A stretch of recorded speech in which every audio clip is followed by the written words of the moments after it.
Hey, everybody. Sorry I'm late. Yeah, there's Phil up in Traverse City, man. Got Scottsdale, Traverse, Scanlon Heads, Iowa, Tejas, my reading glasses. Joseph's in the house. I'm not sure from where. Marie's from PA, Bayou City. Where the hell that is? There's got to be in Louisiana. Top of the day, says JG. Philadelphia, Houston, Houston's Bayou City. Man, who the hell want to live in Houston? Yay. I want to share with you guys something real quick, if I can hold on just a second, then we'll get cracking. I kind of, hey, Joe. I had a chuckle at this. So if you go to Bing, and this will give you the new James Webb. It's so, come on. It's so fake. Where's that, babe? That's so fake. Look at that. Oh my goodness, hold on a second. My wife she works part-time at one of her friend's stores, Christmas tree shop or whatever it's called. But anyway, if you're interested, and I know many of you guys are going to get triggered when I share this with you, when you're talking to people who think we've gone to the moon, they haven't done any research on this. It's actually insane. And I'm gonna share with you, if I can find this one video that you should watch. I don't have it on here.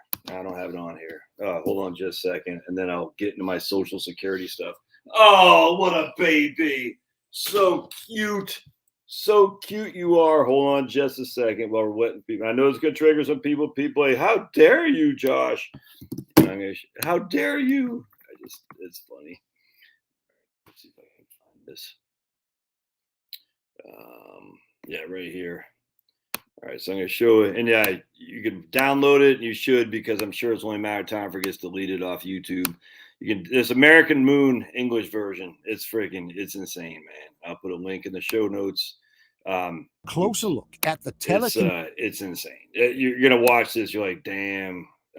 Even if only half of it is right, it's if you would have told me 2 years ago I would have ever challenged any of this crap, I would have thought you're crazy. But now, after what happened over the last 2 to 3 years, I don't believe literally anything anymore. But anything. As I just listened to right now, Brett Weinstein was interviewing some guy. The science is gone back to the dark ages. Probably you can make up your mind. I forgot. I was listening to somebody else too. Oh, they just retracted 500 pages from I can't remember, some peer-reviewed science journal. 500 papers. All right, we know for a fact that one of the reasons Medicare premiums are going down is because the Alzheimer's drug that they thought we're going to have to, I think it's through Biogen, was all based on fraud. They just retracted 500, quote, peer review, unquoted papers. The whole thing is just insane, man. And people just somehow, they just continue to believe. Never mind what happened over the last 2 years. It's crazy to me, but hey, people got to do what they got to do. I get it. People are wanting to be, bred in circuses, and a lot of people just don't have the inquisitive mind, frankly, enough to be able to look beyond. I wonder if there's something to this conspiracy stuff, because if there is, maybe there's things I should find out. As this guy, talk about on a post I put about the Carrington event. Those guys are going off saying, "Oh, the Carrington events, EMPs, we're all going to die." Blah blah blah. I said, isn't that interesting? No one talked about that. Literally, no one talked about the Carrington event. No one did, basically until 2003. There's like 1 or 2 articles in 1990s, early 1990s, but no one said anything about Richard Carrington until about 2003. Nobody did. And this guy said, "Oh, no, here's a book." And I said, "Did you even see when the book was published?" 2007. It's all just to scare people, man. It's all to divide and conquer. There's just no other way around that. And even the politicians, man. I mean, just the whole thing about it, right? I'm looking from the Republican side and the Democratic side. It's all, this guy's going to do that. That guy's going to do this. It's just freaking. It's just so stupid. It's so infantile, and I still fall for it. I do. I still want the right to win. The right. if that's what you want to call Republicans, the right to win.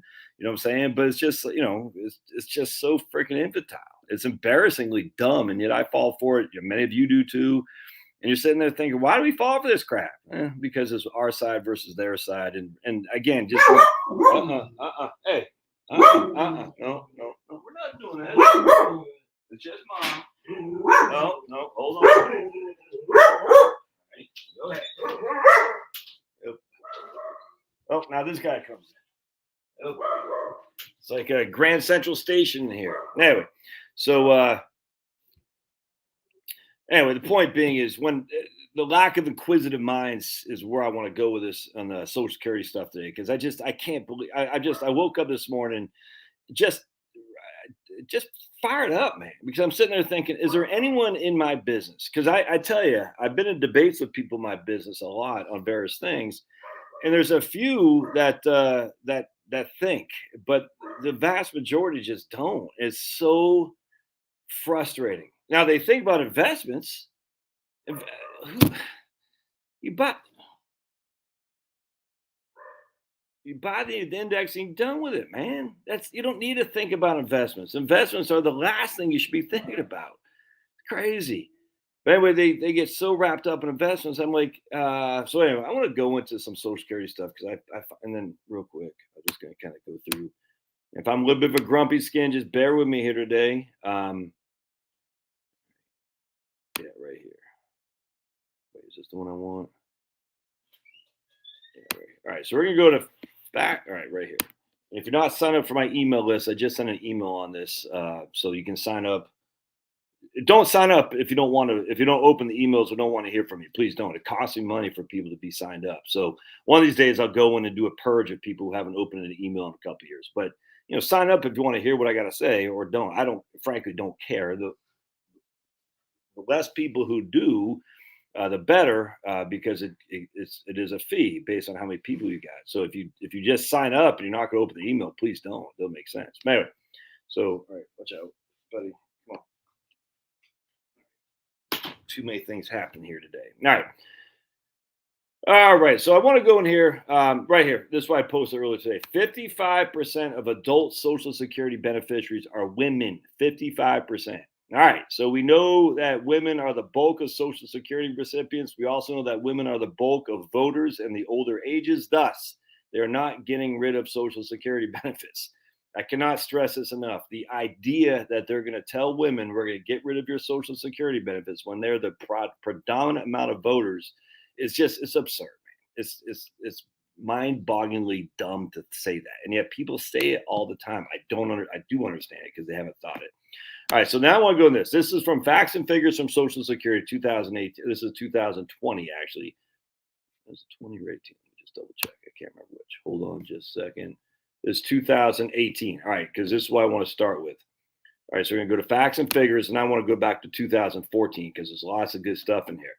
All right, so one thing I want to show you is that's not what I wanted to look at right here. Right here. We are suspending the publication of the 5 charts that constitute the income of the aged population for 2018. They still have it suspended until today. Facts and Figures. As we evaluate the adequacy of the chart's data source, the annual social and economic supplement known as the Current Population Survey from the Census Bureau. Recent research suggests that there may be some issues with the measurement of certain sources of income reported to the Census Bureau, the Current Population Survey. We are dedicated to publishing the most accurate statistics possible, so we're conducting a thorough review. And they've done the review, but they still haven't updated that, which is interesting because it's too bad. If we go down to here, I think it's 2016. We're going to go to right here, income of the aged population. And you got right there. Yeah, there we go. Sweet. And right here. This is sweet. You really got to not just put these in archive.org, but you got to download these things too, because these will be removed. This is one of the things why you have to own books, man. Books, because other than the Mandela effect, books can't get adjusted, if you know what I'm saying. If you just own the electronic version, it can be deleted and can be changed. You got to keep your books, dudes. Fiction books, I don't keep. I don't care. But Panic of 1819 by Murray Rothbard. You got to keep that. So you got to buy it. Build yourself an inventory of books because knowledge is king, man. Anyway, so here we go. The income of the aged population, and this is for 2016 on 2014 numbers. I love this stuff. And you can see right here. Median annual income for married couples and non-married couples aged 65 or older increased markedly from 1962, the earliest year for which data are available, to 2014. Even after adjusting for inflation, median income rose 143% for married couples and 122% for non-married couples, even after adjusting for inflation. A married couple is 65 and older if the husband is aged, in this one they say, a married couple is age 65 if the husband is age 65 and the wife is age 65. I thought that's funny. They said wife and husband. How dare they? How dare they? Anyway, so basically 65-year-old couple or a 65-year-old single person.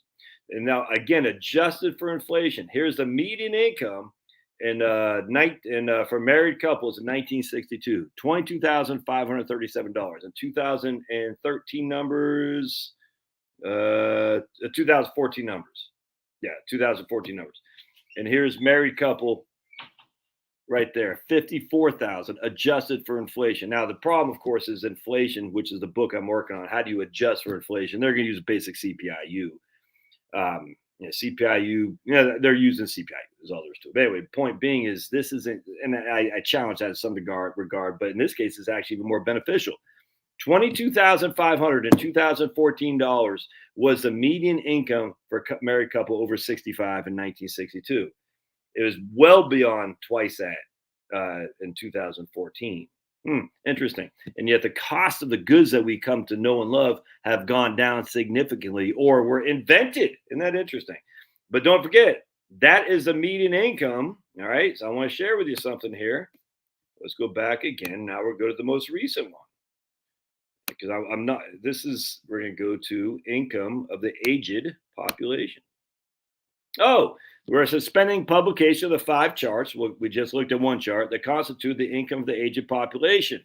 The findings from our initial evaluation are available, and I posted that on my email I sent out. But basically, they're saying they're underreporting income by about 33%, man. 33%. All right, so let's go back. That's significant. 33 flipping percent income of the aged population. So here, if you're married, you can add 33% to that essentially. Isn't that crazy? Now down here, that's 2014. Down here, you won't going to be add 33%. I'm going to share with you why. So let's go to sources of income. If you want to turn that hose off before you leave, babe. So let's go to sources of income, 1962 to 2014. In 2014, 84% of the aged had Social Security. In 2014, 62% of the aged had asset income.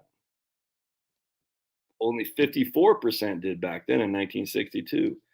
In 2014, only 29% of the aged had earnings from labor. 36% did in 1962. So basically, more than a third of the aged population was still working in 1962, and that has dropped in 2014. So we're retiring early, and we have more money. Now, here's the interesting thing: private pensions. Now, this is where the challenge is because they're not. They don't have the thing. I'm going to show you here in just a second. Private pensions. 37% of the population of aged people had private pensions, government employee pensions. This is actually this right here is the incorrect thing because they're throwing pensions. And if you actually read the survey, you'd see why people underreport their IRA distributions. They're throwing pensions as retirement income under the pension category. And the retirement income also includes IRA withdrawals, 401k withdrawals, even if it's not pensioned or annuitized. You'd never know that if you actually read the survey. You say, oh, I don't have any of that. Annuitization or pension. It basically said Do you have a company annuity or a pension plan? You say no. Well, in actuality, you did as a 401k distribution or an IRA distribution, but you would not know that. Point being is, you say 37% of the people have private pensions. No, that's wrong. It's not private pensions like you would think. You're working for Bethlehem Steel or whatnot. It's actually retirement distributions, if that makes sense. And so you can see very few people had retirement distributions. Very few people had government pensions. More people have government pensions now, but a whole lot more, and this is way underreported, by the way, have distributions from retirement accounts. Isn't that interesting? I find it great. All right. So now let's go to sources of aggregate income. And I think we got it. Private pensions right there is the 13. Actually, I don't like that chart. I like this chart better. All right. So right here, relative importance of Social Security. And again, this is wrong, but it's still interesting nonetheless, because even if it's wrong by a third, it still shows you the importance of Social Security. All beneficiary units in red. 61% of this wrong data, but still back then, 61% of what they thought of retirees had over 50% or more of their income from Social Security. All right, now we're going to show you what the real number is, but still, even if that's wrong by a third, which it is basically, that's still a lot of people who have a lot of their income come from Social Security, and that's for everybody. 33% have 90% of their more income coming from Social Security, if you can believe that. Isn't that crazy? Nuts. And then we go to poverty status. All this isn't, again, we're underestimating income by a third, and yet the poverty status, there's 10% of the population was poor, 5% of the population was near poor. Isn't that crazy? Blacks are the most poor. Well, if they freaking stayed married, they would be less poor. We all know that. Stay married. If you stay married, you're gonna be less poor. That's just no debates, man. Stay less poor. If you want to stay less poor, stay married. That's all there is to it. But I mean, isn't that crazy? It is. Of course, it's crazy. Then we go to how they got it. So right here, in 1965, almost 40% of the population paid taxable, made the max in Social Security earnings. Isn't that crazy? In 1965, almost 40% of all workers paid the max Social Security taxes and their FICA tax. Then it dropped off a cliff, leveled out here. And that will go up here shortly. Not the max, but I don't. Well, I guess it could go up if they increase it, but I don't think it will. Anyway, isn't that crazy though? Even with the max at, I think back then it was like 118, only about 6% of the population paid the max in Social Security. So you can raise the max all you want. It's not going to do crap. It's not going to do anything. It's stupid to do. They're going to do it. But it's dumb to do. You raise the max, it's not going to change anything on Social Security. They always say, raise the cap, that'll fix it. No, because only 6% of the population right now is paying the max anyway. It's dumb. And then you can see about 90, 88, 85% or so are paying some taxes for Social Security. All right, so I want to go here. I want to go to beneficiaries, average monthly benefits. Oh, yeah, this is pretty cool. Is this it? Hold on just a second. Oh, yeah, I like this. Beneficiaries and current payment status. These are not new beneficiaries. So we got retired workers and dependents. 72% of the beneficiaries of Social Security, this is 2015, and we'll go to the new one, were retired workers and their dependents. Isn't that interesting? Another 10% were the survivors of retired workers. So 82% of all Social Security benefits were retirees, spousal benefits, and survivor benefits. 82%. Isn't that crazy? 18% went to disabled workers and their kids and children and wives or spouses. Isn't that crazy? So 82% of Social Security benefits is going to retired workers, spousal benefits, or their survivor benefits. Man. All right. Now check this out, though. Check this out. Retired worker. This is new awards. All right. So I want to go back to this because I think it's interesting. in total, 82% retired spousal survivor. All right. Of total new awards, though, again, this 2015, so going to be the same. So we got, if you sign up for Social Security, only 63% are retired workers and their spouses. Isn't that interesting? Only, and this is huge. I'm going to tell you why this is so big. Only 63% of new beneficiaries in 2015 were retired workers and their spouses and children. 16% were survivors. Isn't that interesting? Yes, it is. 16% were survivors. What does that mean? That means a spousal right there, of which only 5% were spouses or children. Only 5% of beneficiaries under the current payment were spouses. But new benefit awards, 16%. What does that mean? That means all these spouses, their husbands essentially died, and the women redeemed their, or I guess they got their survivor benefit as opposed to their spousal benefit. And that's pretty crazy, right? It's crazy. Insured status, insured. I don't think they do the spousal here. Hold on just a second. I thought there was beneficiaries by age. New benefits award, insured status by sex. Hold on just a second. This is new benefit awards. All right, I think we did that. I was trying to see if they showed you. All right, then check this out. You can see the drop in disabled workers from 1 million to freaking 600,000. So all these people say, "Oh, the disabled workers are killing Social Security." No, it's not. It's not to say. Look, I'm not saying that. Look, the systems needed to be fixed. The pendulum probably swung too far because it's so lenient before, but you can see a big drop off of disabled. All right, let's keep going here. Beneficiaries by age. All right, and I got a spreadsheet for this. This is crazy, man. Check this out. All right, so beneficiaries by age. Let me show you my spreadsheet. And this right here I tell you, man, if this doesn't change your perspective on when to take Social Security. And I don't have the answer. I was like looking at it, I said, whoa. So in 2014, just make this bigger. 9% of the beneficiaries, the average age of retired workers, this is for retired workers, was 73.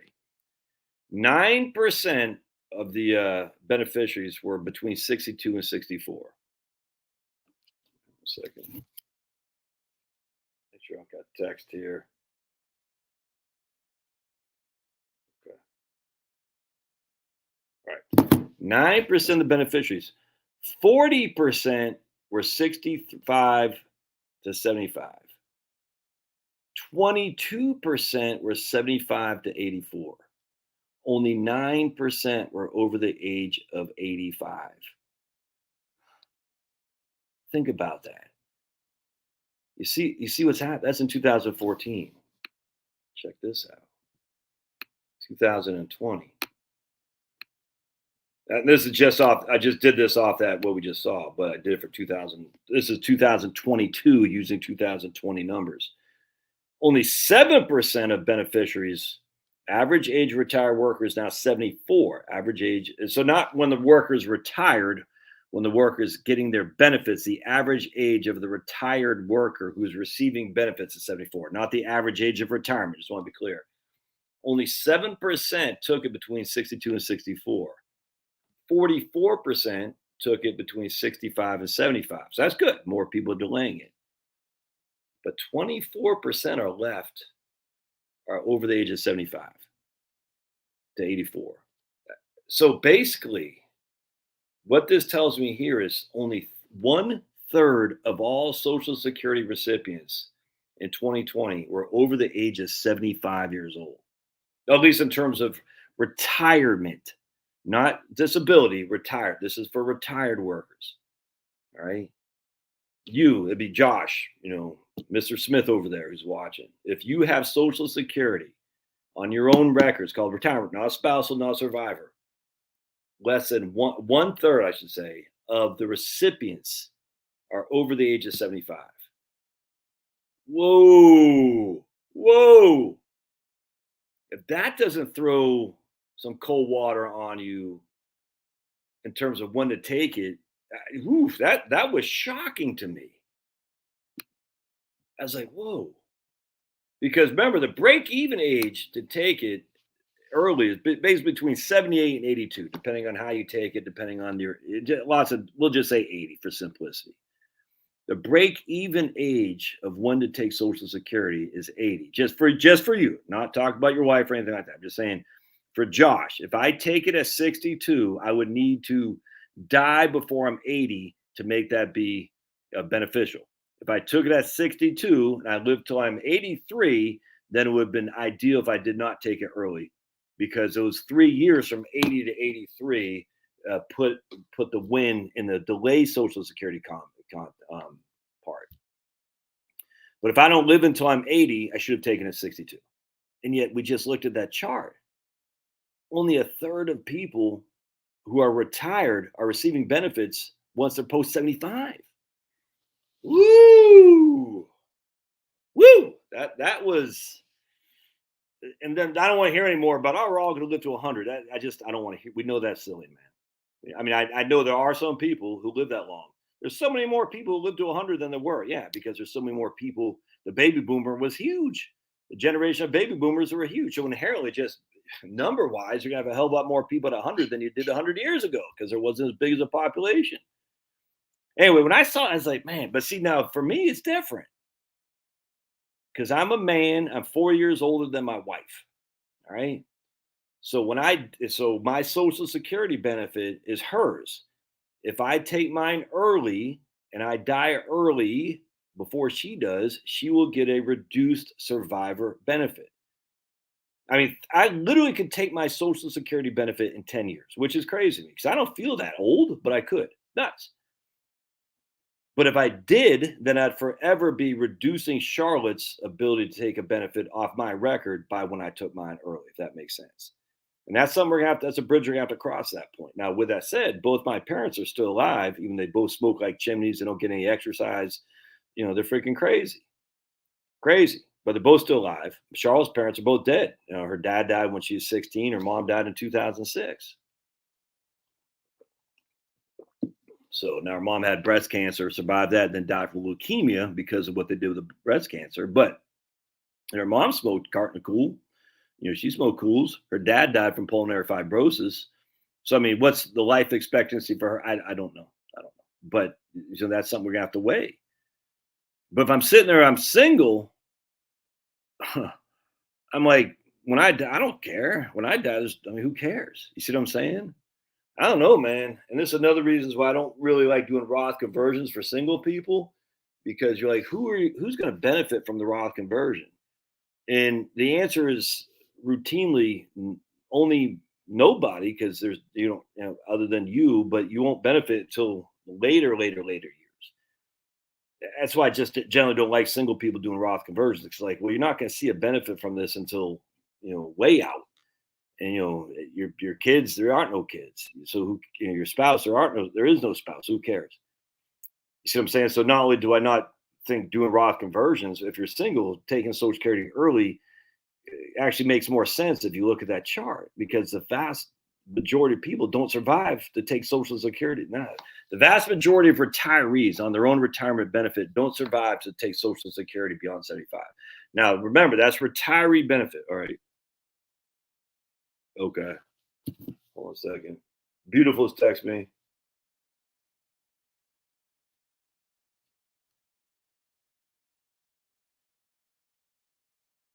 Hold on just a sec. We got to see what the Beautiful's text me.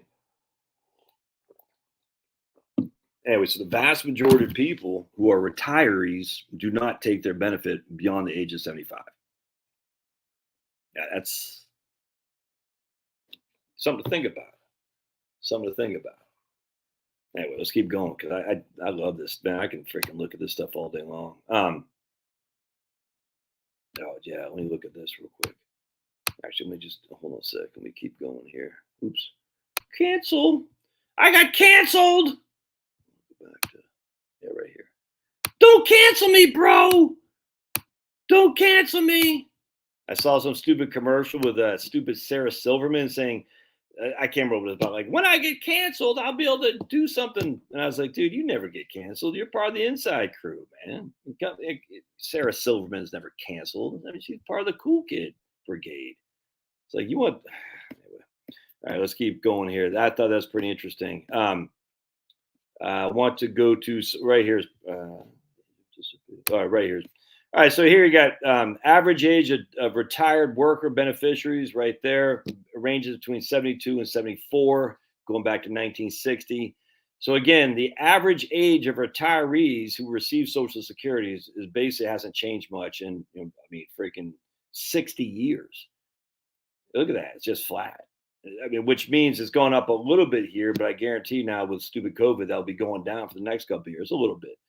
Point being is the average age means you just have 100 people. Some people live beyond 75. Some people die before 75. And there's your average. It's not the median, it's the average. I bet if you did the median, it'd even be lower. Anyway, the point being is the likelihood of the vast majority of us live until 85 and 90 is just isn't there. All right, so now we go look at this. Average age of disabled workers. Look at that. Is when 57, it dropped until 1995. The average age for disabled workers in 1995 was about 49 years old. Isn't that crazy? But now it's back up to 54 because they made it less lenient, if that makes sense. And again, I think some people threw out the baby out of the bathwater, like my man Skip Ritchie does. He talks about Skip Ritchie law because he represents a lot of disabled who should be beneficiaries of Social Security, but essentially they're thrown out right the first time. They say, oh, and then he's got to come back. It's crazy. But you can see too lenient, and it's up here now. It's probably too conservative now. Beneficiaries by sex. Oh, here we go. Men are adult beneficiaries. Men, 81% of all men are on Social Security because of their own work, if that makes sense. 81%. 18% are disabled. Very few men are spouses or widowers. Very few men. The vast majority of men, 99% of men are on by their own record. All right. So we don't get any benefit, men, of spousal or survivor benefit. We don't get anything. There is no benefit for us. So there's really not much you need to consider yourself with. You're either disabled or you're going to get on your own record. That's it. 99% of men get their benefit based on their own labor. Now, with that said, 2/3 of women get the benefit based on their own labor as well, which is interesting. A lot more. That's more than you would have thought. But 22% of women get the benefit because of what their husband did. Yes, I said husband. I'm sorry. I should say spouse. I'm going to say husband. So they got a widow's benefit, 13%, or they got a spousal benefit, 8%. Now, these things are not mutually exclusive because you can go from a spouse to a widow, if that makes sense. Either way, almost a quarter of women's benefits come from what their husband did, where nothing from men's benefits come from what their spouse did. And again, they got rid of file and suspend and all that. So where there might have been a little bit of file and suspend in the old days for men, those days are gone. I thought that's pretty interesting. So here's our infamous average monthly benefit. All right. And this is for retired and disabled workers. Yeah. Who collect on their own work records. All right. Here. So this is in 2015. I don't know why people get so the average benefit is who cares? Has no impact on you whatsoever. But the average benefit in 2015 for a man who worked was $1,500 a month. The average benefit for a woman who worked was $1,100 a month. But notice something here. The average benefit for survivors for women was $1,200 a month, if that makes sense. So again, going back to my own thought process with Charlotte is that you can see the second biggest benefit for women.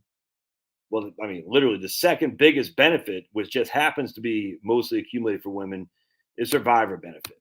I hope that makes sense. So basically, the survivor benefit for women is even more than most women's retirement benefit, if that makes sense. Thus, If you're a man and you have a spouse who has lower income, you have to keep that in mind that even though you're probably not going to live until you're 85, but you want your spouse, your wife, to have the biggest bang for her buck. And the way to do that is to delay taking Social Security until at least your full retirement age. And again, that's just general thought process here. But see, the two biggest benefits, well, right here, the two biggest benefits on the books is a man's working record and a woman's widow's benefit, because that's based on the man's working record. I hope that makes sense. That's a big deal, man. So again, Social Security is definitely geared towards married couples. There's no two ways around that. I don't think. Well, I guess people could debate that, but it's definitely geared towards married couples. They really do need to get rid of the GPO and the WEP, because remember, a woman who receives that kind of benefit hadn't had to contribute anything to Social Security. Where a lady who's teaching in Texas school system, she might not have contributed much into Social Security, because Texas and Georgia and Virginia and some other places, they don't tax, they don't take out FICA, but she will lose everything based on her spouse if she were to receive a spousal or a survivor benefit based on her pension, simply because the WEP and the GPO. And initially, I always thought that was fair because it was double dipping. It's not fair. As long as you're going to have survivor and spousal benefits on non-income tax-paying spouses, Charlotte, whatnot, it's not fair to income tax-paying spouses like teachers. It's wrong, actually, and they should nip that in the bud ASAP. I don't know why that's such a big deal. In fact, going back to the Republican Party, if they were smart, they want to get more women vote and more, lower income voters. They should be on the cutting edge of getting rid of weapon GPO. Easy, man. I mean, again, the vast majority of teachers are women. The vast majority of beneficiaries of Social Security by spouse or survivors are women. The vast majority of people who receive Social Security benefits in older age are women. You win, win, win, right there, done, done, done. It's all economic issues. The abortion, no one really cares about abortion anymore.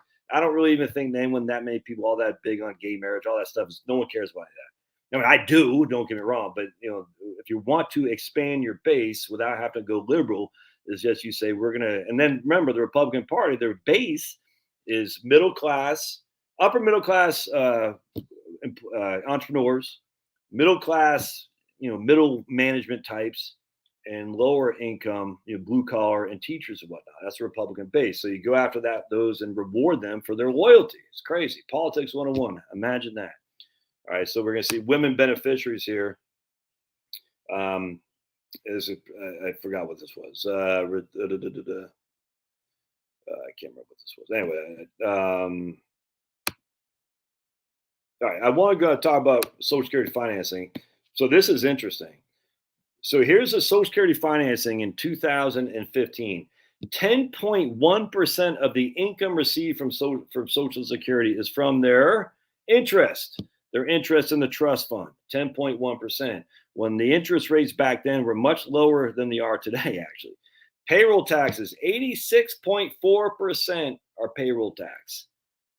Payroll taxes aren't going away. That's why all these fools who say, oh my goodness, Social Security won't be there. Well, where'd all these taxes go then? Well, it won't be there. So I guess a Ponzi scheme, but it's going to be there. This doesn't just float off into Joe Biden's 10% for the big guy. It's crazy. Anyway, so then we had Social Security demographic challenge, and here's the what they always talk about: workers per beneficiary, 1955 estimated. They don't ever talk. Yeah, they don't ever talk about the taxes we pay. In 1955, we weren't paying. I think it was 1%. I got it in my book here, but I'm not going to waste the time to look at it. We're paying 6.2 on both ends. Back then, I think we're paying 1 to 2% on both ends in 1955. So they can talk about workers per beneficiary, but you also need to talk about tax burden per beneficiary per worker as well. And they never do that. It's actually frustrating. Long range financial outlook. This again in 2034, we were insolvent in Social Security. Insolvent just means they don't have enough income to pay the benefits. Doesn't mean they have any income, just they don't have enough income to pay 100% of the benefits in 2034. All right, so let's keep going. So I want to come back to today, the most recent one. And actually, I want to go to, was it this one I was looking at? Because this is pretty cool. Let me show you something here. This has had the best. No, it wasn't. Hold on, just 2004, I think. Right think it's 2004. They had the best explanation. Do I have it up here?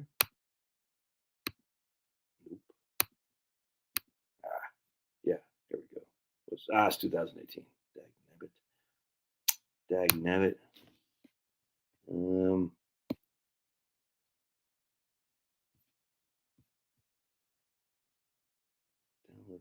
Okay, right here. Yeah, here we go. Sweet. Yelkins. All right, fantastic. They had the best. Right here. Check this out. I don't know why they stopped doing this.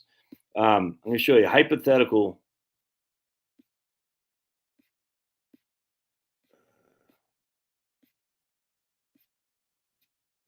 Right here. This is fantastic. You'll quickly learn how Social Security works right here. This is probably the best explanation I've heard about various things right here. All right, a covered worker who had continuously low wages, 45% of the national average wage, so a low worker, and who claimed benefits at 62 would receive a month. This is in 2004, a monthly benefit of 575. All right, so if you made basically the lowest, well below the national average, I don't know what that amount was, but just say $20,000, and you claim benefits at 62, and you're covered, that means you had at least 40 quarters, so you have at least 10 years of labor. All right, we're going to assume they have 35 years of payment. They don't say that, but we're going to make that assumption. All right, your benefit would be $575 a month. All right, so everybody with me so far? So we're a covered worker. We didn't make very much money, well below the national average, and we claim benefits at 62. We would get $575 a month. All right. One who had earnings at the maximum amount, subject to Social Security taxes, and claimed benefits at 65 would receive $1,700 a month. All right. So you got a low worker, and then you got a max worker. The max worker claims at 65. The low worker claimed at 62. $1,200 a month difference. Do you see that? That's it. The difference between the low worker and the max worker, when the low worker claimed, and if the low worker claimed at 65, he would have got less than, he would have got still 721, $1,000 a month. That's it. That's it. So the guy who worked long, made more money, significantly more money, his benefit would be just $1,000 a month more than the guy who made well below average. Isn't that nuts? The maximum worker who claimed at 70 would have got 2,100. The lowest possible worker would have got 575, a difference of $1,600 a month. Thus, working to improve your Social Security, you better think twice. Once you got a significant number of years under your belt, 25, 30, if 35, it's not much you can do to increase your benefit, man. There's just not much you can do. And I just thought that was fantastic. Look at that. The lowest possible worker, and again, I'm assuming they worked at 35 years. It doesn't say it in here. I'm going to assume that. Who made 45% of the national average wage would have made $575 at 62. The highest possible worker at 70, who delayed his earnings till 70, would have made $2,100. All right, let's keep going because I thought that was pretty neat. I think there's something on spouses in here too that was pretty good. Maybe not, I can't remember. Anyway, I thought that was pretty cool.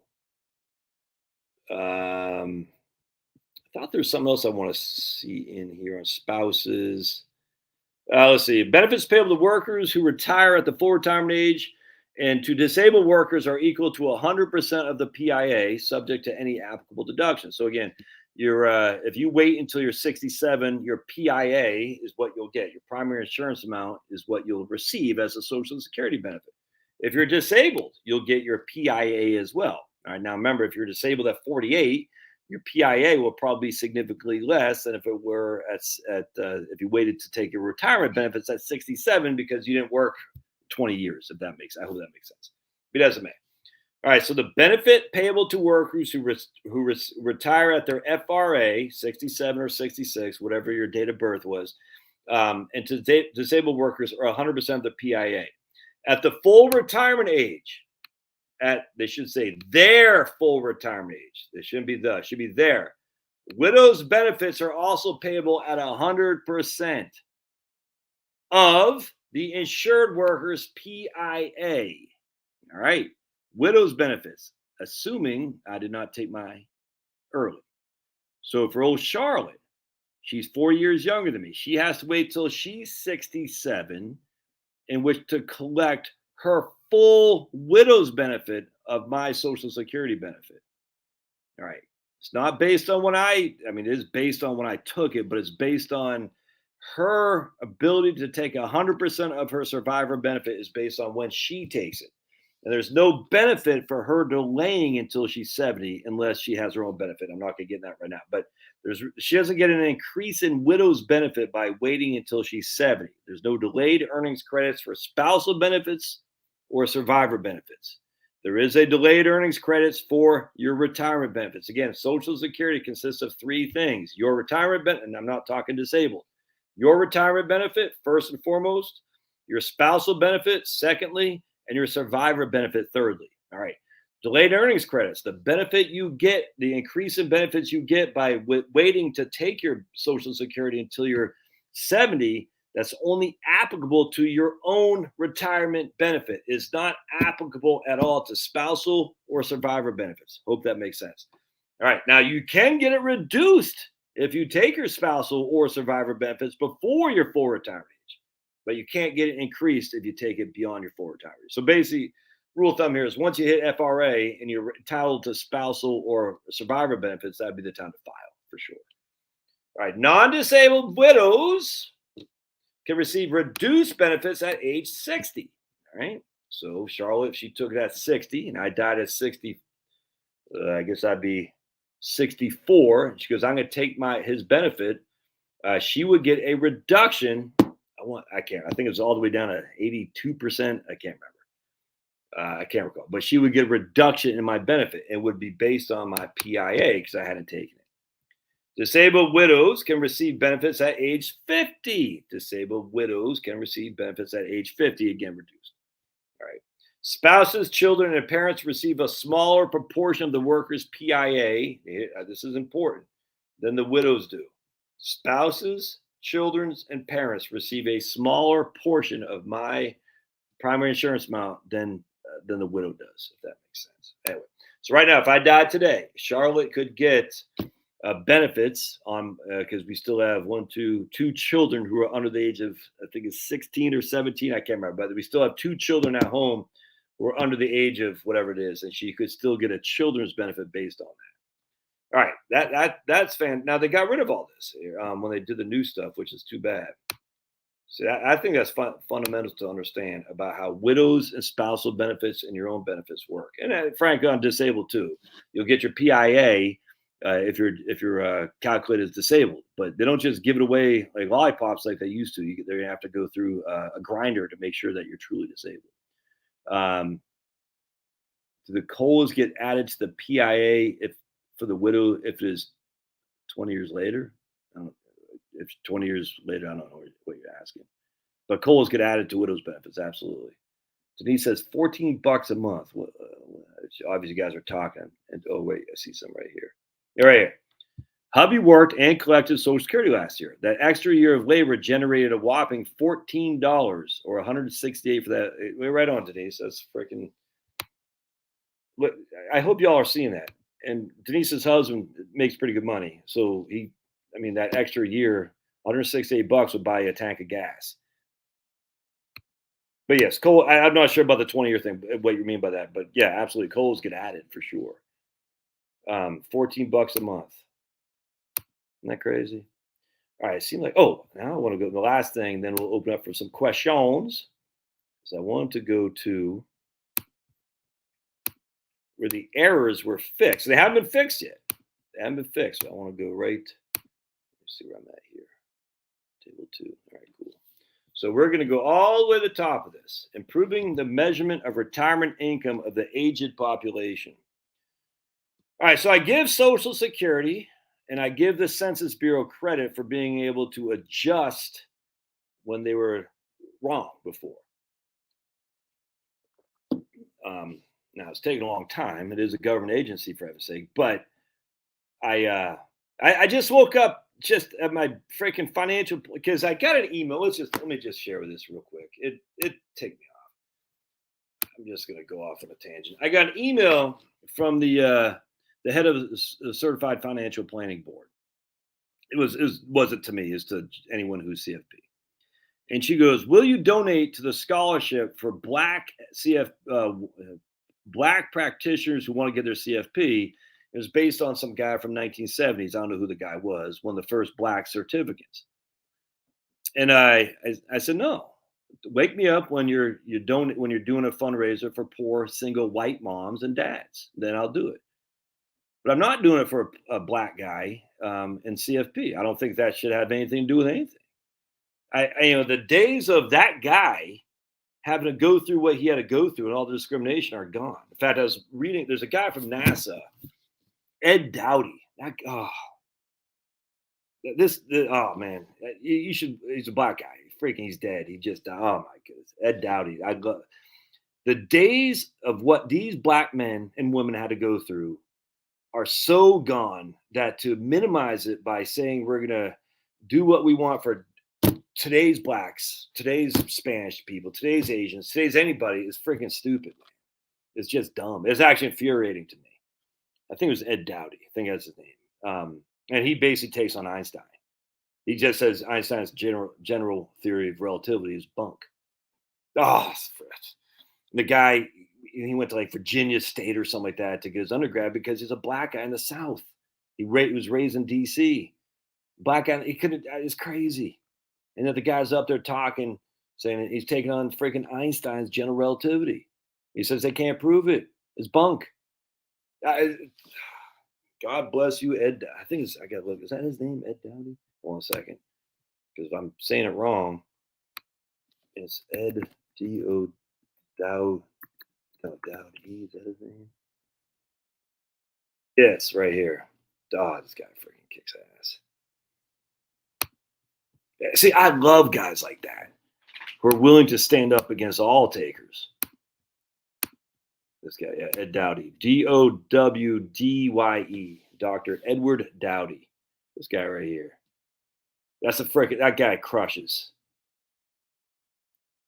Anyway, I never heard of him until I was watching a video from Sky Scholar.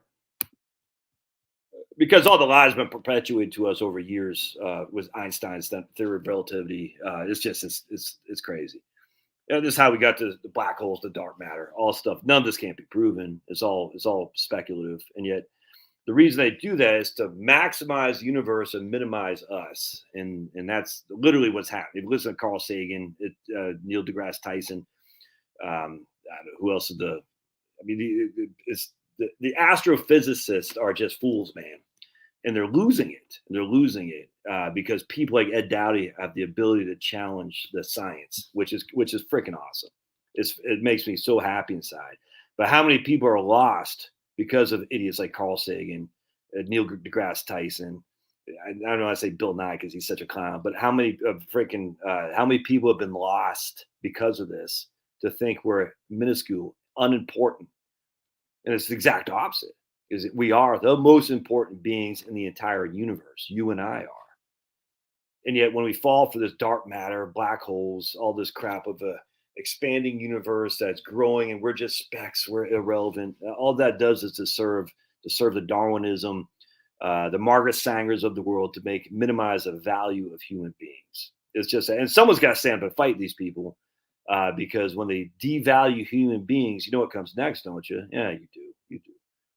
It's Nazi crap. It's eugenics. It's experiments, you know what I'm saying, without any science behind it on 6 mice, and yet people still fall for it. Crazy. All right. Anyway, so I want to go back because you're not irrelevant. In fact, let's say a quick prayer. Heavenly Father, I just pray and thank you for granting us the brilliance of men and women like Ed Dowdy, Ida Honoroff, Morris Beale. So many people stood and took the arrows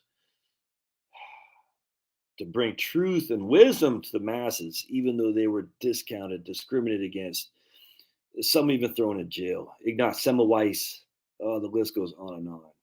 Heavenly Father, may we always remember we are here to serve you. You don't serve us, we serve you. And we serve you. You put us here because you love us. And to follow any theory that minimizes that, ugh, I just pray for people who are going down that path. And I pray in Jesus' name, amen. Anyway, so the point being is I get this email and I'm like, no, I'm not falling for this crap. CFP board. I'm not going to do that. I don't even want to give it to any kind of donation for poor white people. I find that to be divisive, and I don't want anything to do with it. But I had to email something that said, no, if we're going to go down this path, well, I got to take care of. And I don't want to go down this path because that would leave a guy like Ed Dowdy out in the cold. And I don't want to leave that guy out in the cold. Walter Williams. How much have I learned from Walter Williams, Thomas Sowell, all the brilliant guys who just happen to be a darker skin color than I have? I don't want to do anything like that crap. I don't. I like it when it's all based on we're going to give it to the highest quality potential candidate. That's it, man. And I don't care if they're freaking pink. I could care less. Or I guess we're all pink, right? White people are pink. So I don't care if they're freaking green. I just want the highest quality person to get it. And when you just throw that out there on top of your positioning of CRT, you can kiss my big, fat, shiny behind. So that's what put me in a crappy mood. It's not as crappy mood. It's a fired up mood, man. It's awesome. All right. So let's go here. And we're going to go to measurements of income. And I'm just going to show you right here. We're going to talk about it. If you're on my email list, you already did all this, but I'm just going to show you right here. We have literature review. Oh, what are you smelling, buddy? For years, there's been an ongoing discussion of the underreporting of retirement income in the census, the current population survey, with a wide acknowledgement that underreporting exists. A 2017 study by Adam B. and Joshua Mitchell from the Census Bureau renewed interest in that discussion. With the benefit of new linkages to administrative data, they were able to quantify the misreporting of the problem, whereas prior research has focused on comparison of aggregates across data. Okay, so hold on just a second. We're going to show that it was right here. The authors found that among all households headed by an individual aged 65 or older, median household income was 30% higher when you're using actual IRS data than what the CPS was showing. 30% higher. 44,000 versus 33,000. And as a result, the poverty rate, when estimating using CPS data, which was 9%, was 2.2% higher than it was using the IRS and combined with the CPS, combined with other data sets too. So the poverty rate is about 20% lower. The income rate is 30% higher. Yeah. The difference in estimated income is mainly due to the underreporting of retirement income from both defined benefit pensions and defined contribution accounts. Yes. And that discrepancy in median income between survey, CPS, and administrative data increased from about 20% in 1990 to 30% in 2012. They actually, not only were they bad in 1990, they were even worse by a factor of 50% in 2012. The finding means the discrepancy attributable mainly to CPS failure to capture many retirement account distributions arose at a time when retirement accounts and withdrawals became more prevalent. Notably, the authors found that 46% of the aged CPS respondents who report no income from retirement accounts actually had such income. Oh, but Einstein. All right, cool. I can get off here in a couple seconds. Hold on just a second. All right. Let's just go down to table 2, and then we'll stop it for the day because I got something we got to do here at 1:30. All right. So here's the CPS data right here.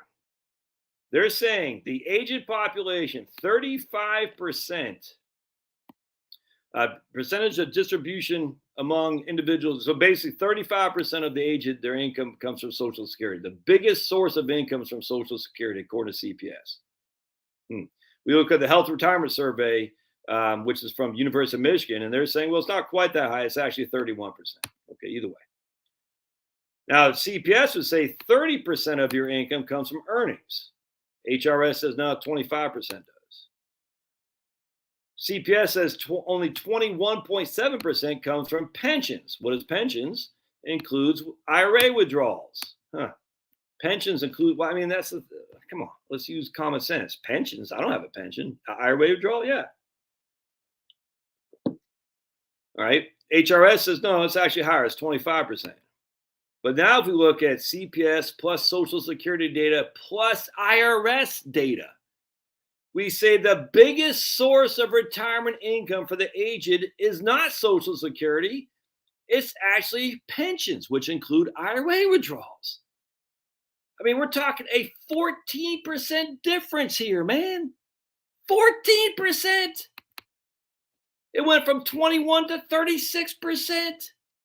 Social Security then is reduced from 35 to 30. Earnings is reduced from 30 to 25 because less people are working. Why? Because they got more of this kind of income right here. It's crazy. And now you're using IRS data. I don't even know if that includes Roth distributions because Roth were available in 2015, but it doesn't flow back to 1040. I don't even know if that includes qualified. I don't know. I don't know how that works. They use 1099s. They absolutely do. I don't know if they use qualified dividends or long-term capital gains as an income source. I don't know how that works. But I do know they're looking at IRS data, and IRS data does not reflect Roth conversions or Roth distributions. I bet it's even more than that. And I can't validate that. It's just a speculation on my part. But look at that. I mean, so the biggest source of income, according to the CPS, is Social Security. Nothing comes close. And actually, it's not even true. The biggest source of income is actually from your IRA distributions. And even the Health Retirement Survey is way undercounting IRA distributions. Anyway, if that doesn't get you fired up, nothing's going to get you fired up, man. It should piss you off, first and foremost, all the lies have been told. Lies due to incompetence, lies due to error of omission as opposed to an error of commission. There's still errors, still lies. Lies basically because people in my business have no sense of intuitiveness. They're like, I'll just go along because I just got to raise money so I can get fees. It's a problem with asset-based managers who charge a fee. If your income is based on assets, i.e. investments, that is going to be your sole focus. That's all there is to it. There's just no two ways around that. And the way you focus, you got to bring in more. Look, I talk to people in my business all the time, always bringing in more, always bringing in more.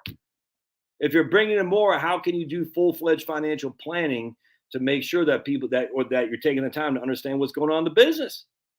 And they can't because they're always based on assets, income, or investments. I mean, even my own clients, I get probably 2 or 3 emails a day. Should I change my investments? My first thing is why? Why? Because I don't have an answer for that. I say you got to do what you feel comfortable with. We had you in a position for some reason. You felt comfortable with it then. What has changed? Well, I'm not going to tell. I had a lady today email me. She moved everything to cash, and then she happened to miss out. Nice lady. I'm not mad at her. I just said, okay. I mean, if that helps you sleep at night, I'm not here to chastise anybody. Yeah, but she's missing out on 1,300 points in the Dow over the last today and yesterday.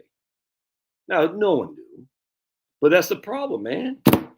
You don't change your investments on the fly because the current state of affairs. You change your investments on once a year. Say, yeah, but you don't just say, oh, I'm hearing Sniffy Joe or Putin gave a pretty good speech. Putin's, blah, blah.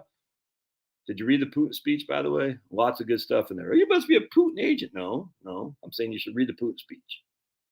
You should read the Putin speech. And that's, you'll say, and it's not because Putin is good. It's because obviously the Russian people, that's what they want to hear.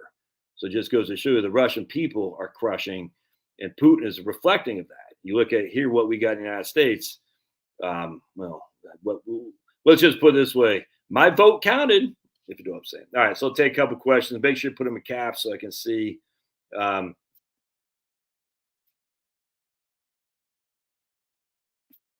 Anything going on downstream here? Pablo Stoner, scientist, makes minds great again. Oh, yeah. All right, so Brian's going to clarify his question. If the husband died 20 years ago, do the COLAs get added if widow didn't reach? Yes, 100%.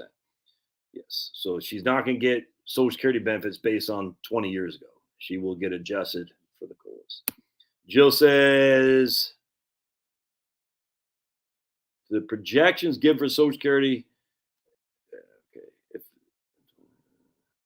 So what they're gonna, yeah, if you actually look at, all right, no, okay, I see. I think I see what you're saying. No, they don't. Do the projections given for Social Security? I'm assuming Jill's going on. She's looking at her Social Security statement, I think I had one run around here someplace. I don't know where it is, but she's looking at her Social Security statement. Her Social Security statement saying she's going to get $2,300 a month at her full retirement age. Does that projection include COLAs? No, it does not. That's probably the biggest benefit mistake people make on Social Security. Jill, obviously you missed my video I just did on this, so you're not watching all my videos because you're too much watching Del Bigtree, who I like, by the way. Anyone should watch my man Dr. Thomas Cowan, by the way. He just did a kick-ass video on what causes heart attacks. You can only find him on Rumble if memory serves. Yeah, so Jill's looking at her Social Security statement. Your mind, and this is from 2010, said my benefit would be $22.36 a month if I continue to make what I made and retired at my FRA. And that's incorrect because it does not take into account COLAs or average wage index. It doesn't. Hope that makes sense. Yeah, if you can defer Social Security, should you? I want to. I mean, I hate saying 100%. I mean, I don't know your specifics, Bobby, but I would. I mean, if I'm going to stay in a crappy old job for another 4 years solely so I can defer Social Security, no, I'm not doing that. I'm not. But if I have the assets, this guy just emailed me today. He said he got $1 million in brokerage account, $1 million in Roth. He's able to qualify for Pell Grants for his kids to go to college because he's got no taxable income to speak of. The freaking kicks ass. So if you're like that guy, yeah, you should defer to take Social Security 100%. In my opinion, spend down your pre-tax accounts. But be that as it may, if you're grinding away some crap old job just to increase your Social Security benefit, yeah, don't do that. It doesn't make any sense. Bob would say don't do that. My home, what? But wrong answer in that. Wrong answer. How can your husband be my biggest fan in your home? That says you're the second biggest fan. That's the wrong answer. Nah, they're never going to repeal. I mean, they might repeal new contributions to Roth and all that, but they'll never. But politicians, the path of least resistance, guys. The politicians don't want. How dare you say there's a lot of truisms in that guy's speech? And you know who the guy I'm talking about? Politicians don't want controversy. They want to get wealthy, have power, and do a fiddle with ladies who aren't their wives, if that makes sense. That's all they want. They don't want people calling them out. They just want to be liked. Have you ever actually met some of these guys? They are scumbags. They're desperate to be liked. My man Turtle Boy, Aiden, over at Turtle Boy's TD Daily News, when he took down Tom Mountain, who was the second in command in the Massachusetts Republican Party. So when their clown governor was going to step down, Baker, the next in line was going to be Tom Mountain. This guy is just, you're like, he's perpetual. You ever seen like Frank Luntz? I mean, all these guys, dude, Jared Nadler. I mean, these are just all weak men who just want so badly to be loved because they're made fun of in school. And they say the way I can get power and respect is by people voting for me. They're just Biden. I mean, they're just all weak men who have nothing going on. You know what I'm saying? They're just weak. No, there's some good politicians, 100%. I like Thomas Massey. A big fan. Lots of guys I like. But I'm telling you, man, weak-minded individuals who don't want to be controversial. They don't want that. That's why the Republican Party, by the way, is so weak, because the politician necessarily wants a path of least resistance. But when you join the Republican Party, everyone hates you right out the gate. The Catholic Church hates you because you're not, big on green stuff. Media hates you right out the gate, almost 100%. University professors hate you. The hospitals hate you because you're trying to hold the line on spending, supposedly. You know what I'm saying? And that's why the Republican Party is so weak, because they don't want that. Ultimately, they come Lindsey Graham and Joe Scarborough. They say, I just got to join the club because I'm sick of being the bad guy. All right. In order to get bond stock allocation line, would you put bond funds? And I tell you, I would now. I think bonds have a huge upside. So yes, As much as I say don't put bonds in Roth, differently now. I think the upside of bonds is incredible, actually. And I think it's going to be a hell of a lot quicker than stocks. I 100% could be wrong, but man, the way bonds have never been beat down this much ever in this quick a time. It's never happened, which means there's only one possible way to go: up to the moon and beyond. There's just no other way around that. You think government bonds are going back? Not my man James here, but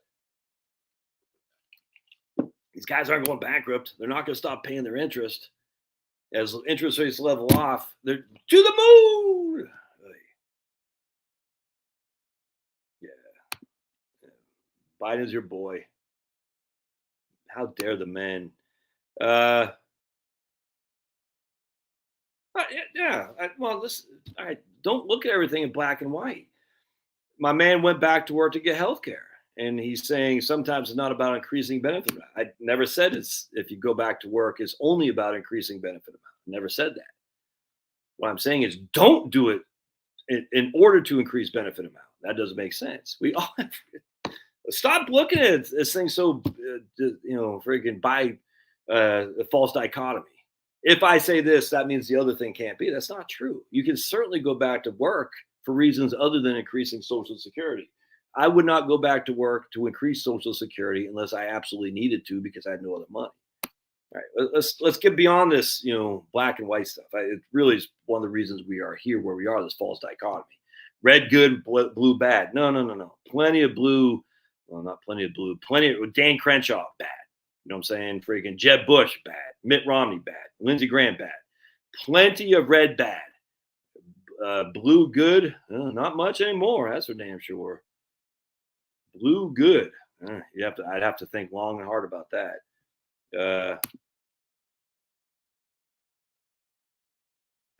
Put a zero anywhere in the equation equals zero. I used to irritate folks I worked with this little fact. Well, I don't get it. 1 plus 0 doesn't equal 0.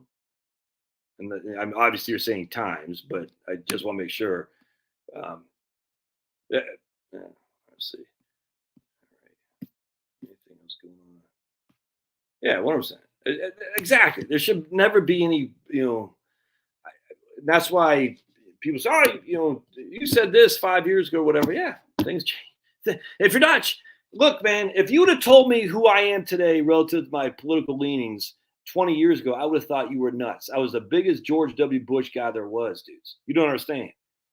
I was a huge George W. Bush guy. Now I can't stand the man. Now I literally wonder, let's just put it this way. I don't want to go there because people get offended. Let's just put it this way. I wonder what Bush knew about various things that happened under his watch. Let's just put it. I'll just leave it at that.